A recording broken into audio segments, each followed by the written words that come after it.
What's going on, guys? Welcome back to another TEPPEN video here with myself and your boy Spooticus. We are here today to talk about our favorite cards and Force Seekers. So, what up, Spooticus? How are you liking the set so far?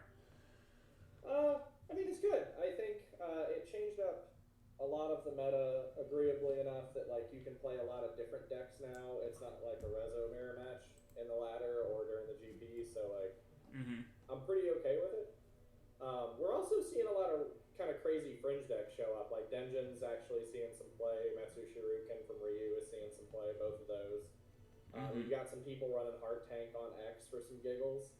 I fought a Brachydios that had like almost 30 health yesterday, and I was like, well, this is ridiculous. Yeah, I've been seeing like a big black resurgence. Like Wesker, like I've actually lost a couple of games to Wesker. Obviously Akuma, we're gonna see that a lot in the metagame because that's the new toy. He is the new. Yeah. So I think it's way different than it was at the end of last season where it was nothing but big rezo. So I'm for it. I know we all think that probably some balancing patches are on the way for the metagame, hopefully as we get further. I think they need it too. I think they've gone long enough without kind of a balance shakeup that is definitely needed. And we can talk about that a little bit once we get moving too, because I have an unpopular opinion about it that works in other mediums, and people are afraid it will work weirdly in a card game. Okay. So we do have the ambassador tournaments coming up. Now there's no guarantee that me and Spoot are going to be in it because apparently they are going to do anywhere from 24 to 36. But they said even returning people, from what I understand, correct me if I'm wrong, Spoot, but I guess there's no guarantee of if you actually will get a spot. It's going to be like a first come, first serve, I guess. It's 100% first come, first serve, so you have to have all your 5 decks ready by end of day on the release date. Which is on Wednesday, right? Or on the announce date, excuse me, not release date. That's a dumb word. And you have to be, we each have to have, every ambassador has to have 4 hours of streaming or up to, I think, about a half an hour of video, which is one of the reasons we're doing this, because we wanted to kind of, we did our pack openings and we sort of touched on it because, you know, everything was fresh. It was a first look. And we kind of wanted to do this to be like, you know, where do we feel now, like a weekend? Like, how is it shaken up in, like, you know, the 5 or 6 days that the set is sort of, well, it's not even 5 or 6 days at this point. It's really only, what, 4? No, about 5 or 6. Didn't it? It's been out forever already. Didn't it come out on Tuesday? Of last week? It was the 7th or the 6th. Something like that. It would have been Tuesday, yeah. So it's been out almost a week. Okay, that makes me feel a little better and not like I'm No, it's been almost a week. Traveling robot or something. Well, with that coming up, so I guess though, so for that, I believe it's Wednesday, right? We have to have our our time done by Wednesday, have all our stuff submitted for... Our time done by Wednesday, and I believe registration ends either Thursday or Friday, but I can't remember the dates. I'll have to look at it. But this one's going to be pretty good. Like, we've got a lot of talent coming in with it. So, and this is a less defined, like, yeah, meta and big rezo are still problems, but the meta is less singularly defined than it was the end of last meta. Right. Like, Akuma's looking good. You've got some sneaky Morgan decks that aren't big rezo. I think there's a lot of opportunity for things to get interesting. We'll go over... just real quick before we go over the cards that are our favorites from the set, is one more. What do you feel is going to be the top 5? So this format's different from the last Ambassador tournament, guys, where we're actually going to be doing the first tournament where we're going to pick 5 heroes. Akuma is unbannable, and you have to bring Akuma. So we basically we're not doing the 10 draft, and I will say I really liked the drafting aspect of it. That was super fun, but I think it was very tense for some people. I think it gave a lot of people anxiety. So I don't know why they're backing off of draft, but it's so here's the thing with draft, you can't stand it, and you have to bring it. So here's the thing with draft. What I will say is it is a very pay-to-win structure because you have to have 10 top-tier decks built. That is very hard. That was where a lot of my list suffered. Is I just didn't have build, so there wasn't anything I could do with that. So going into I didn't get XO'd, so yeah. Very, very good. So what do you feel outside of Akuma? Obviously, is going to be forced. What do you feel the other 4 top heroes from what you've seen so far between the ladder and discords and stuff? What do you feel is going to be the top 4 you're going to see picked from the tournament? You're guaranteed going to see Big Rezo Morgan, probably Big Rezo Dante, and guaranteed Yonley. Okay. I'm actually kind of curious to see what the major bans are going to be, because it's either going to be Rezo or Yonley. It depends on who's playing what. Right. I've got a 3.5 Morgan list that I'm bringing in that I like a lot, which is very similar to the Akuma list, actually. Except that, obviously, it's mono purple, so it's a little different. You're going to see Akuma either in mono... So here's a crazy thing that I saw on the ladder yesterday. Somebody was running mono black teleport, and he was buffing the Super Tyrant and then making the dude invincible. And I was like, oh, this is wild. So I didn't really know how to deal with that dude, because that dude was going crazy. So we might see a couple of players sneak him in, but the more likely scenario is the purple-black glass cannon teleport. Like, he's very, very popular on the ladder right now. Yeah. That list was popularized in Japan, I believe. They were the ones who like teched it, and then eventually it sort of made its way out. Now the teleport, that's the where it puts the guy in a different slot and gives it veil, right? And it's invincible to damage. Oh wow.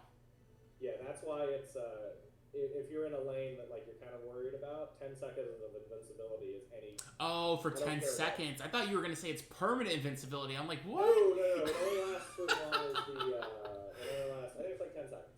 Oh, okay. I could be wrong. It might be 8, but it's long enough that it can trade whatever you make invincible is going to trade well no matter what. So, all right. There we go. All right. For that. I don't really know what would the other 2 fringes be. So like we're probably going to see some Dantes, because people like running the same list twice.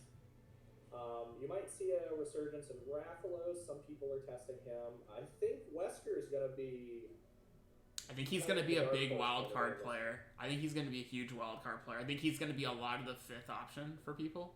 Yeah, because like I'm personally building. I've been labbing a DD Wesker deck with a couple of the top Wesker guys and a couple of the top lab guys. So like Haze and Bat.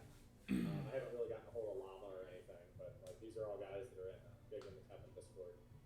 And I think we've got the DD Wesker list. And I'll send it to you because like so you can check it out. But I think we've got it to the point where it's consistent and reliable. I don't know how that will shake up in a tournament structure, because you know that's everything works until it goes live. So. Right. I think it's going to be, so obviously Akuma, Yonli, definitely, one of the purples, whether or not, some players may bring 2. And then I think you're going to see a lot of double purple, honestly. Yeah. And then you might see some people try to double green. I don't know how that's going to work out.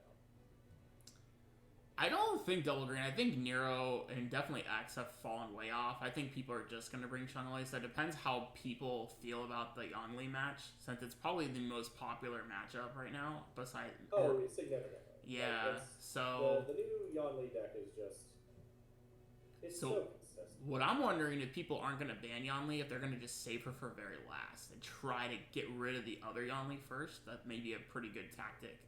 But I feel.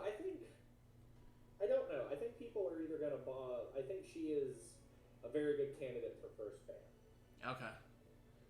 You think so? Because okay. She naturally counters Akuma, and you can't ban him, so. Right. I don't know. I'm interested to see how the bans shake out, because there's not as clear a, you have to play this deck as in tournaments past, Right. So I think Nergante is going to be a huge wild card in my point of view. I feel he's pretty well positioned. A lot of people are saying he's one of the best counters to Chun-Li, just because of the 12 spread damage.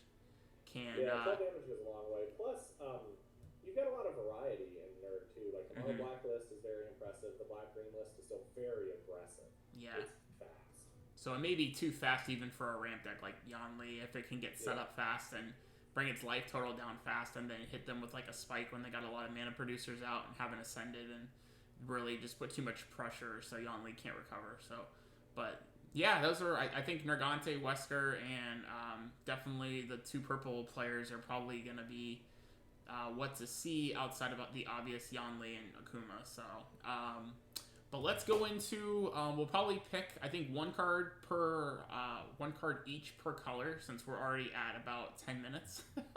We kind of talked a lot about the tournament and the overall meta. So, Spoot, you can go first with whatever color you want to start us with. Well, we can just go down the line. So we can start with red. So, red got a lot of options in a lot of different ways.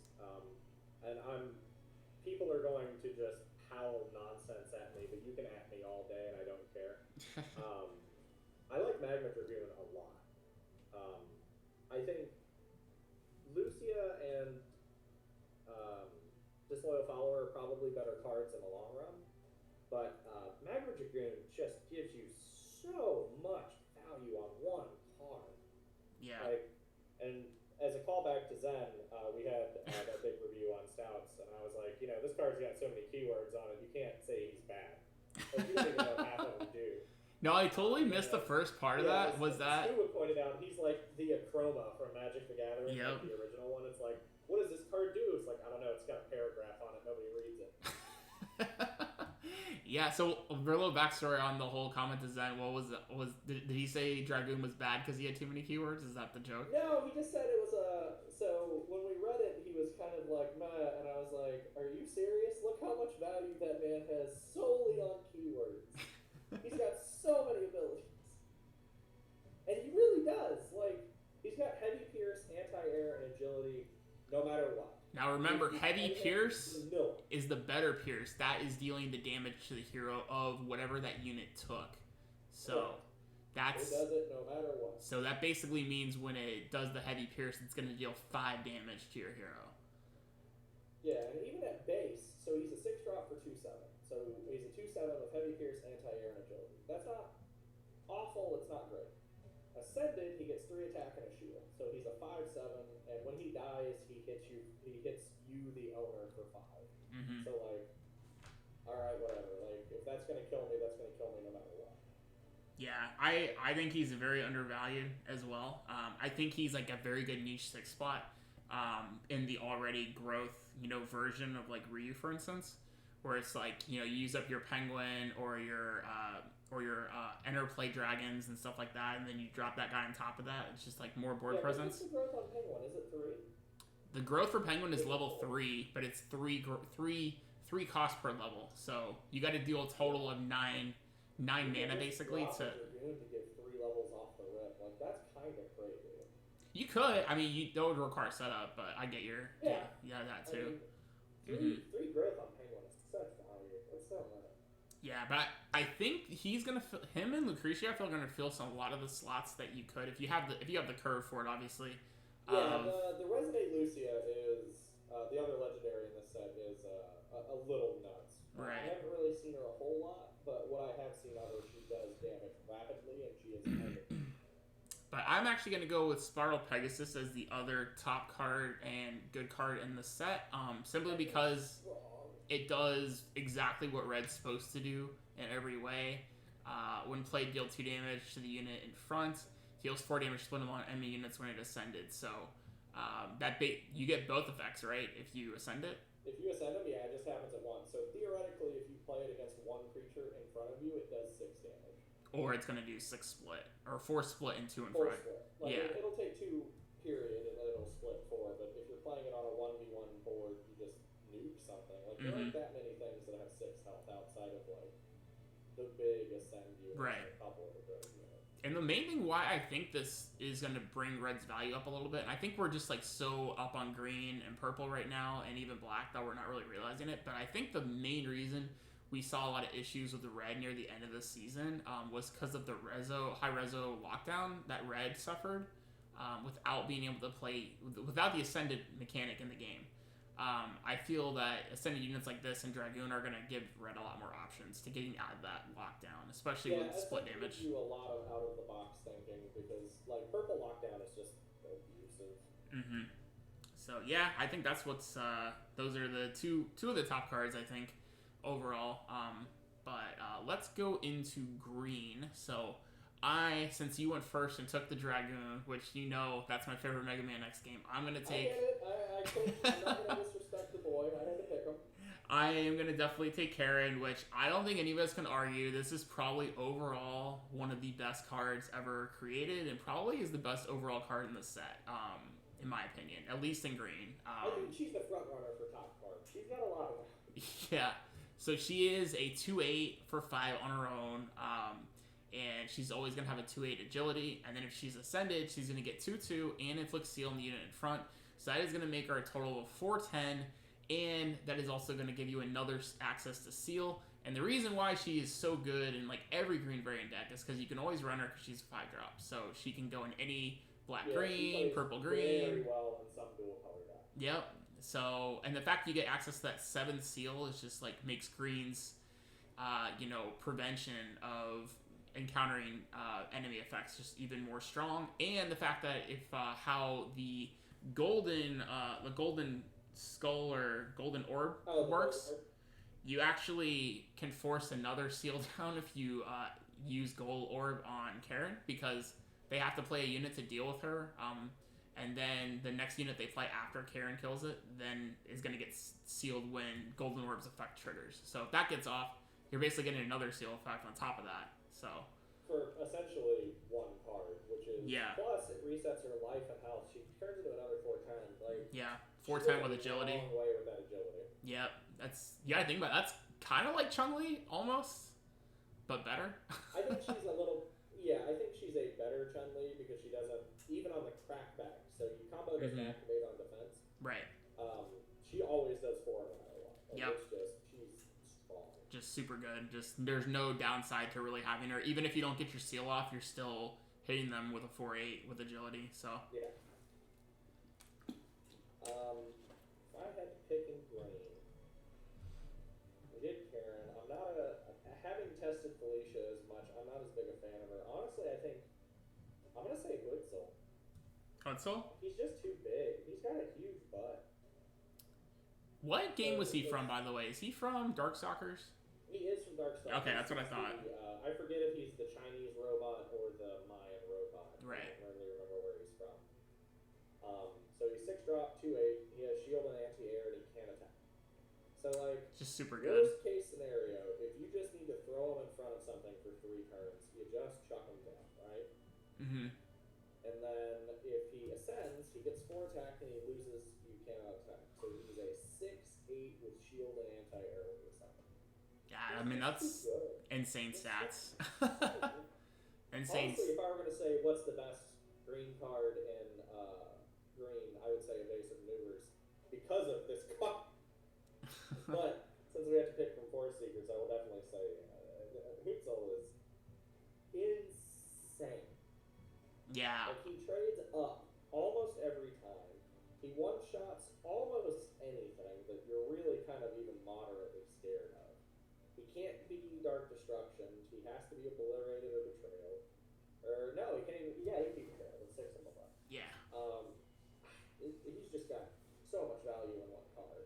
Yeah, he's definitely and that's why I think I've not seen too many DD decks in ladder, and I think Hutzel's a big reason why people are leaning definitely. People weren't before. That they're definitely more on Oro now.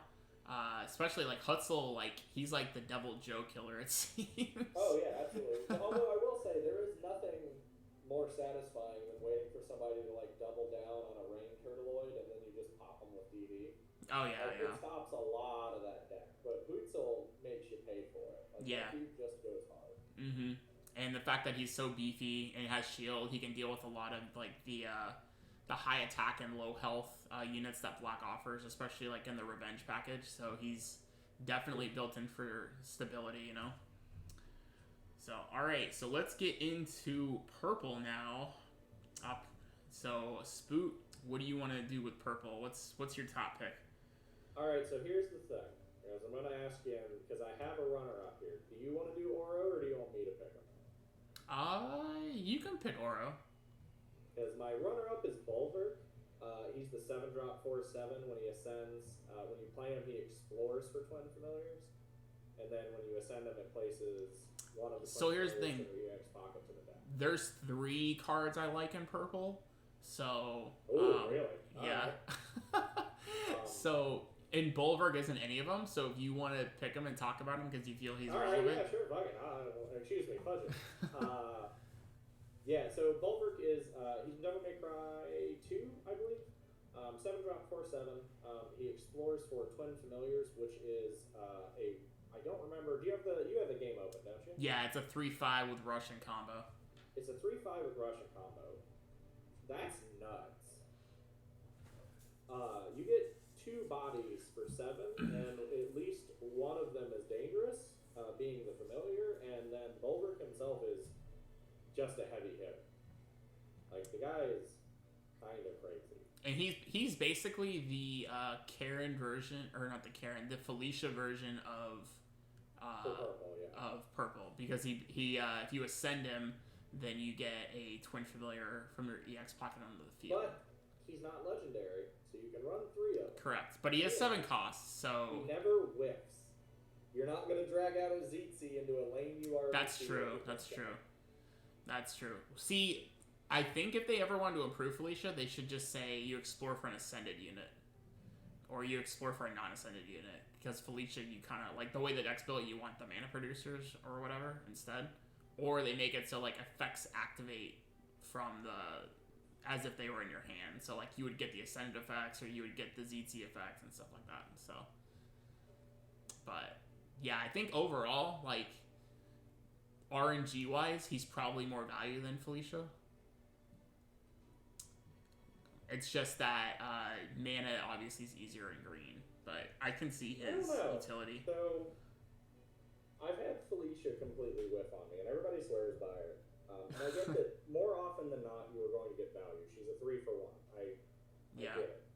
If you play her out ascended, you get 2 cards, but there's a certain amount of value you have to get there, otherwise they're discount bodies. So like if you drop both Quetzals there, you're like, ah, crap. If you drop both Turtloids there, you're like, ah, boy. Yeah, so I'm sure you have bodies, but you're losing trade value. Right. So like you're losing stats or effects, everything. Right. Questionable. Whereas Bulwark always slaps. Like that dude just goes hard no matter what. Mm-hmm.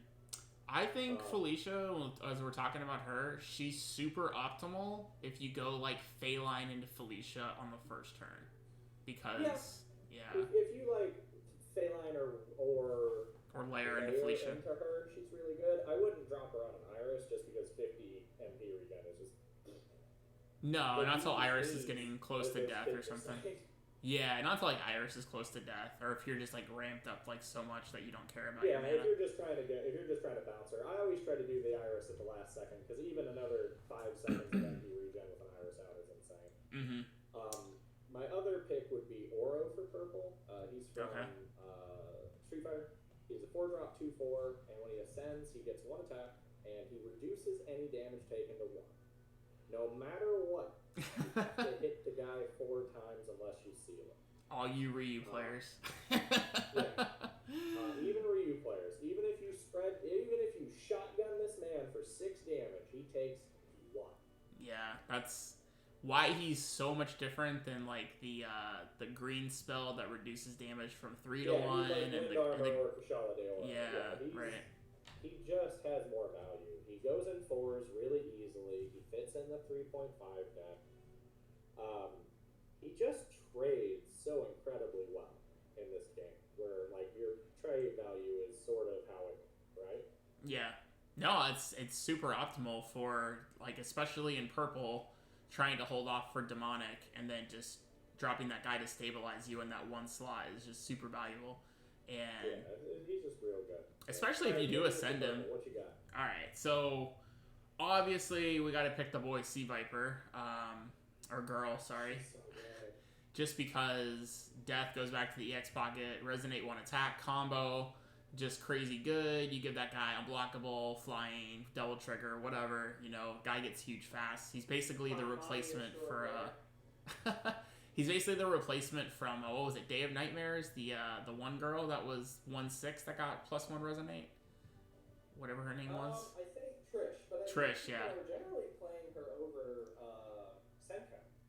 People are running her and Ibuki, or people are running Ibuki and Sea Viper over Senko now just because Yeah. the bounce back to the EX pocket is ridiculous. Especially if you have any opportunity to surge while she's in hand. And the thing to keep about, too, I've seen this super relevant in a lot of the games now in ranked, is that a lot of time we just straight out run out of cards. So you being able to refresh her. You run hard and fast. Yeah, so her, like, being able to keep replacing itself and not have to use the creatures in your hand if she's the optimal play could also give you a secondary win condition if it leads to a deck out. So, I think she's super awesome. And then the other one I am going to say, even though a lot of people don't like this card, but I still do like Golden Lady Tarath. Kulturath? Yeah, she's sweet. Yeah. So, when she does die, you give 2 of your deck cards to your opponent. But, Resonate 1 attack, starts as 2/8 for 6, Veil and Spillover. So, the Veil thing is super good. The Spillover on her gets out of hand if you get 2 procs of Resonate off on her. Now, the only thing I will say that is a little weird with her, having Spillover, but then also, if you're going for the unblockable flying route, that kind of can be off. But if you're going against green, where they have a lot of anti-air, then that's when Spillover could work. So... yeah, she does lose a little bit of value making her unblockable, so other targets are probably better than her, but I don't know. I like the card, but I'm also a Monster Hunter fan, so I'm with you on that one. Nice. Alright, so I will start off with black for our final. So my black pick, even if she's not seeing as much play, I've gotten blown out by her, is going to be Alexa. Alexia Ashford. She is so good! So you lose 3 life when you play her. Ascended destroys a random enemy unit with them cost 5 or less. So any dual deck. So if you're playing against black-green Nurk or black-purple Akuma, then she's a free DD proc. Yeah, free DD proc. So I think she's super good. 3/8, good body on that for 5. Actually super good. So and people are playing her with like second win. So like when it dies, it pops on again, and then you just ult her. Yep. And you go, all right, well, that was a 2-for-1 twice. So, yeah, I think she's super good. I think that she's going to be, if she's not in play right now for a lot of the decks, I think she will be, going forward in formats as things shake up down the road. So, I think she's super solid. I think she has a lot of value. I think she has a lot of potential. All right, man. So, hit us with the last card. So, last card...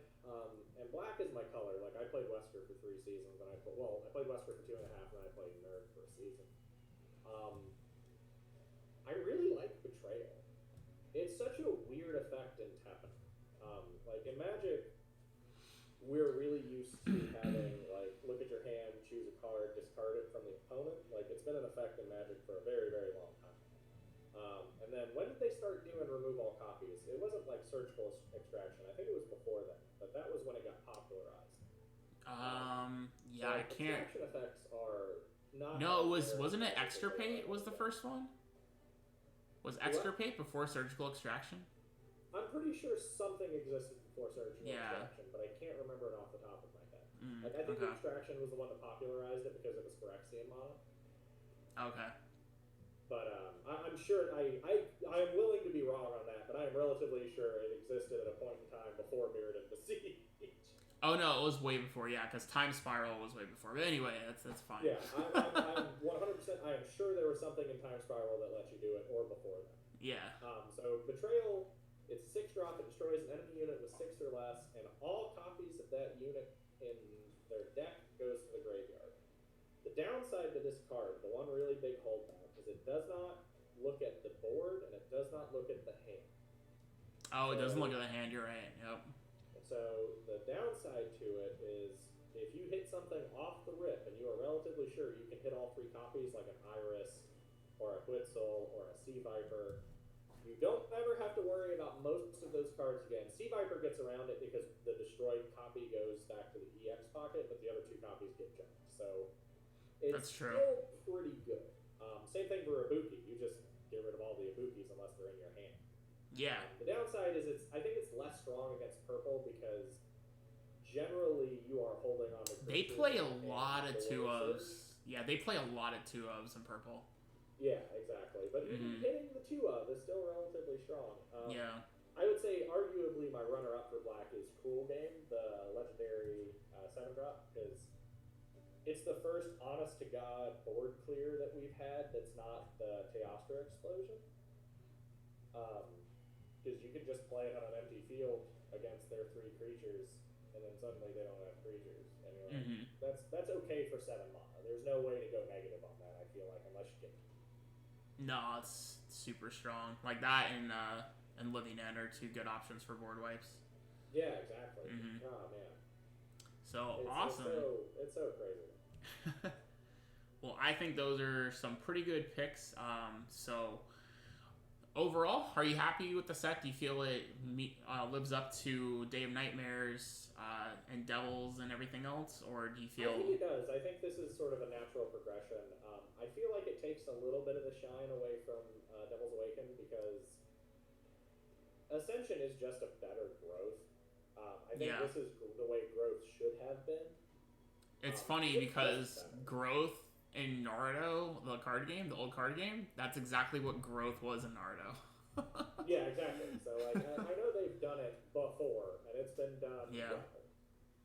I think this takes a lot of shine off of Devil's Awaken for like the hype for it. Yeah, if you look at a whole growth package, I think like the only main ones that are still seeing play is like Diablos and Penguin. Like those are the only runs I think that's it. Yeah. You really see in the ladder. There's some red new cards, and they're like obviously Demonic Surge is still being played because why? Oh no, I'm not saying like there's still Devil's Awaken cards for sure, but I'm saying like the actual growth mechanic on units. Yeah, very very few of them are seen. Yeah, like you don't see G in ladder at all anymore. So. No, well, I mean you don't need him. He got outcosted. You just have better cards for better options. Because it's just like you got to get so much. I like the way it's shaken up the game. Yeah. So, all right. Well, we're gonna finish out the video with some despair pulls because you know my luck. So, I'm gonna do. You got the skin for Ryu. Yeah, but not the legend quality you did, sir. So I'm gonna do 5 packs. I don't think there's a person playing TEPPEN that would take 4 legendaries over a skin. If they don't care about skins, they don't care. I know you don't. I'm telling you, the community agrees with me. Hey, since you're on camera, you got me right now. You got me a foil Sea Viper, sir. Sea Viper's an epic. She's fine. Yeah, but you got me a foil Sea Viper. Oh, did you? Oh, sweet. Yeah, I just pulled one. Oh, damn. All right, well, there you go. Epic rainbow. All right. All right, and I got 2 packs I can do in Zenny. So that was the only epic in 3 packs though. So. Well, I mean, how close are you to Pity Legendary? I just reset, so not for a while. Oh, okay. So yeah. All right, let's see. Anything else? Oh, we did get the 3-drop 1/6 purple guy that I needed though, so I got 2 of those. That works out. And Palamute? Yes. I got that, and I got your Devil Joe. I love that Devil Joe. He is the best themed character in this entire set. So, but yeah, so that's going to be the video, guys. A little longer than expected, but, you know. We had some good talk. Yeah, we had some good talk, so... definitely hit that like button down below, guys. Subscribe if you guys are new. Follow us on Twitch, as always. Spoot is going to be streaming that later. Twitter. So we've got Doken Misery is yours, and I am Spooticus is mine. We both rap on Twitter, so.